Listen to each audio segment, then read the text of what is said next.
بسم اللہ الرحمن الرحیم۔ پیغمبر علیہ الصلوۃ والسلام نے جب مکہ المکرمہ سے مدینہ المنورہ کی طرف ہجرت فرمائی، بہت سارے مسلمان بھی آپ کے ساتھ ہجرت کر کے وہاں تشریف لے آئے۔ ظاہر ہے وہ جو مکے سے لوگ ہجرت کر کے آئے ہیں وہ اپنے گھر بار، کاروبار اور اپنے مکانات اور معیشت کے ذرائع مکے میں ہی چھوڑ آئے ہیں۔ تو پیغمبر علیہ الصلوۃ والسلام نے کمال ذہانت کا اظہار کرتے ہوئے مسلمانوں کی آپس میں مواخات اور بھائی چارہ کرا دیا۔ عبد الرحمن بن عوف صاحب رضی اللہ عنہ کی مواخات اور بھائی چارہ جس انصاری صحابی کے ساتھ ہوا تھا وہ بڑی عظیم شخصیت تھی، سعید صاحب رضی اللہ عنہ۔ وہ ان کو اپنے گھر لے گئے اور جہاں کہتے ہیں کہ دیکھو یہ میرے 2 گھر ہیں، ایک تم لے لو، ایک میرے پاس رہے گا، میرے باغات ہیں وہ بھی برابر تقسیم کر لیتے ہیں، میری 2 بیوی ہیں ان میں سے ایک کو میں طلاق دے دیتا ہوں، تم اس کے ساتھ نکاح کر لو۔ حضرت اس دنیا میں لوگ اپنی بیٹیوں کے رشتے دوسروں کو دیتے ہیں، بہنوں کے دیتے ہیں، بسا اوقات اپنی ماں کا بھی رشتہ دوسروں کو دے دیتے ہیں، نکاح ہو جاتا ہے اور جگہ پھوپھیوں اور خالائیں کے رشتے دیے جاتے ہیں، کبھی بھی اپنی بیوی کا رشتہ کوئی نہیں دیتا۔ یہ ایسے عظیم لوگ تھے کہ پیغمبر علیہ الصلوۃ والسلام کی تربیت کے مراحل سے گزرتے ہوئے اتنے خوبصورت اور کندن انسان بن چکے تھے کہ انہوں نے اپنا مال، جان، عزت سب کچھ اسلام کے لیے وقف کر دیا۔ بدقسمت ہیں وہ افراد یا گروہ یا جماعتیں، وہ اپنی آخرت اور عاقبت برباد کر رہے ہیں جو ایسے عظیم لوگوں پر تبصرہ کرتے ہیں۔ لیکن عبد الرحمن بن عوف رضی اللہ عنہ نے کہا کہ جی مبارک ہو آپ کو اپنا مال، کاروبار اور باغات، مجھے بتلائیں کہ بازار کدھر ہے، وہاں جا کے میں محنت کروں گا، مزدوری کروں گا، اور میں آپ پر بوجھ نہیں بننا چاہتا۔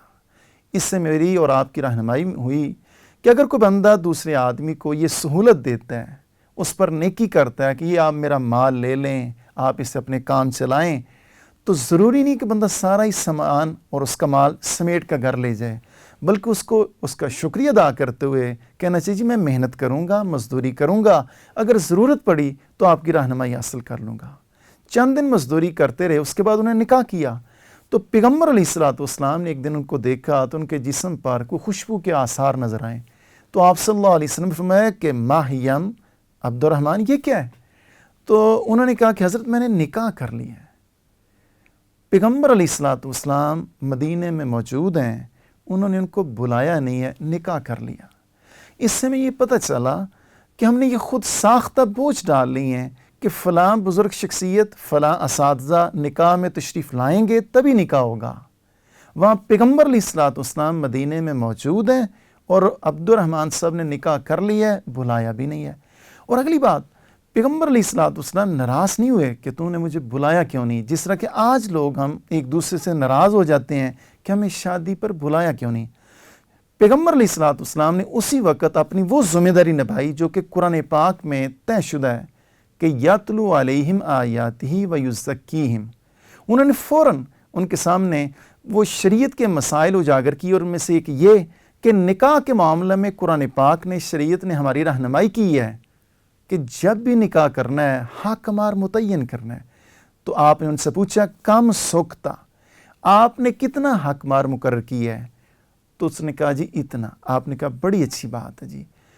اور دوسری بات کیا، چونکہ آپ نے نکاح کیا ہے، یہ اخلاقیات میں سے ہے، یہ مروت میں سے ہے، آپ ولیمہ کر لیں، چاہے جس مرضی مال کے ساتھ، بکری کے ساتھ کر لیں، اپنے اعزہ اقارب اور رشتہ داروں کو کھانا کھلائیں۔ حاصل کیا ہوا جی؟